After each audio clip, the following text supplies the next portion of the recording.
selamat datang di podcast Mabenak. Mari belajar bersama. Nah, sebelum kita membahas lebih lanjut, kalau kata pepatah sih tak kenal maka kata sayang. Maka dari itu, hai, aku Masya Tadini, NIM akhir 232. Saya Thomas Tanggang, NIM akhir 290. Saya Arjun Perpahan, NIM akhir 347. Saya Petro Bini, NIM akhir 333. Saya Putra Mailangkari, NIM akhir 325. Nah, apa kabar insan Yulis? Semoga tetap sehat dan tetap semangat untuk belajar hukum ya. Hari ini kita akan bahas materi atau topik yang sering muncul di hukum administrasi negara. Tapi tidak juga masih banyak yang suka bingung, yaitu tentang pihak dan para pihak dalam praktik peradilan tata usaha negara. Sebelumnya guys, materi ini kita mempelajari tentang salah satu mata kuliah hukum acara dan praktik peradilan tata usaha negara. Betul banget, topik ini penting karena kalau kita nggak paham siapa saja dia dalam sengketa tun, kita bisa salah memahami alur perkara. Padahal struktur pihak ini menentukan jalannya persidangan. Oke, kita mulai dari dasar dulu biar insan juris makin paham. Dalam peradilan tata usaha negara ada dua pihak utama. Yang pertama pihak penggugat dan yang kedua pihak tergugat. Jadi penggugat adalah orang atau badan hukum perdata yang merasa dirugikan oleh suatu keputusan tata usaha negara. Jadi harus ada kepentingan dirugikan secara langsung. Nah, keputusan yang dimaksud di sini disebut keputusan tata usaha negara ataupun KTUM. Ini adalah keputusan tertulis yang dikeluarkan oleh badan atau pejabat tun yang bersifat konkret, individual, final dan menimbulkan akibat hukum. Nah, kira-kiranya contohnya biar insan juris terbaik itu gimana sih? Misalnya ada seseorang yang izin usahanya dicabut oleh pemerintah tanpa alasan yang jelas. Nah, orang tersebut bisa menggugat ke PT UN karena merasa dirugikan oleh keputusan itu. Betul. Dan dalam kasus itu orang yang menggugat tadi disebut sebagai penggugat. Sementara itu pihak yang digugat disebut tergugat, yaitu badan atau pejabat tata usaha negara yang mengeluarkan keputusan tersebut. Jadi yang penting ya, insan juris, bahwa tergugat di PT UN itu bukan sembarang orang, tapi harus pejabat ataupun badan pemerintah yang punya kewenangan mengeluarkan keputusan administrasi. Nah, insan juris sekarang kita akan membahas terkait materi yang tidak kalah penting lagi, yaitu terkait kuasa para pihak.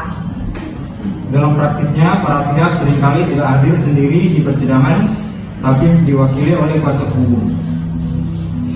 Nah, kuasa hukum ini biasanya adalah advokat yang diberikan wewenang melalui surat kuasa khusus untuk mewakili pihak dalam proses persidangan.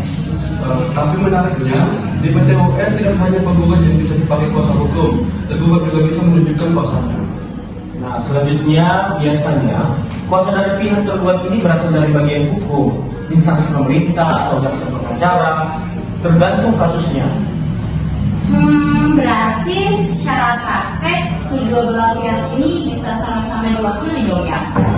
Iya, dan ini penting untuk menjaga profesionalitas dan efektivitas jalannya persidangan. Selain itu juga ada juga yang namanya pihak intervensi. Nah, ini sering dilupakan pada hal penting. Pihak intervensi adalah pihak ketiga yang punya kepentingan terhadap sengketa yang sedang diperiksa. Misalnya, ada keputusan pemerintah yang berkaitan dengan dua pihak, lalu hanya satu yang menggugat. Pihak ini yang juga berdampak bisa masuk sebagai intervensi.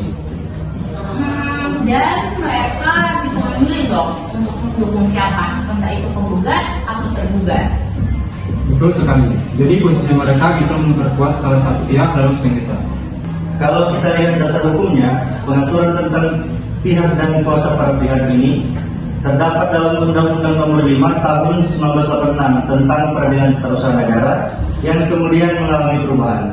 Ya betul, dari undang-undang ini kita bisa memahami bahwa kehadiran pihak terdepan sangat menentukan sah atau tidaknya suatu gugatan.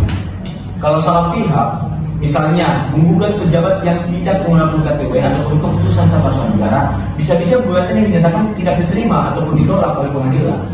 Wah, berarti secara tidak langsung tidak boleh main asal gugat dong ya? Jelas nggak bisa, harus siapa yang dirugikan. siapa yang mengeluarkan keputusan dan apakah keputusan itu memenuhi unsur TUN? Selain itu, surat kuasa khusus juga harus jelas dan sah. Kalau kuasanya bermasalah, bisa berdampak pada proses persidangan itu sendiri. Makanya karena itu dalam praktik atau aspek administrasi seperti ini sering menjadi hal krusial. Jadi kesimpulannya dalam peradilan tata usaha negara itu, yang pertama itu ada penggugat dan tergugat sebagai pihak pertama ataupun pihak utama. Dua, bisa ada pihak yang ada intervensi. Yang ketiga, para pihak dapat diwakili oleh kuasa hukum, baik advokat ataupun pengacara negara yang jaksa. Yang keempat, semua harus sesuai dengan ketentuan hukum yang berlaku. Wah, baik nih insan juris, nggak terasa kita sudah berada di akhir pengunjung video podcast kali ini. Semoga pembahasan ini bisa membantu kalian semua untuk dapat memahami tentang pihak dan kuasa dalam proses pengadilan tata usaha negara itu sendiri ya guys. Kalau kalian lagi belajar atau sudah menghadapi kasus ini, podcast ini sangat amat penting untuk dalam memahami hal tersebut. Jangan lupa terus belajar ya guys, dan tetap semangat, dan sampai ketemu di podcast Mabenar selanjutnya. Dadah insan juris.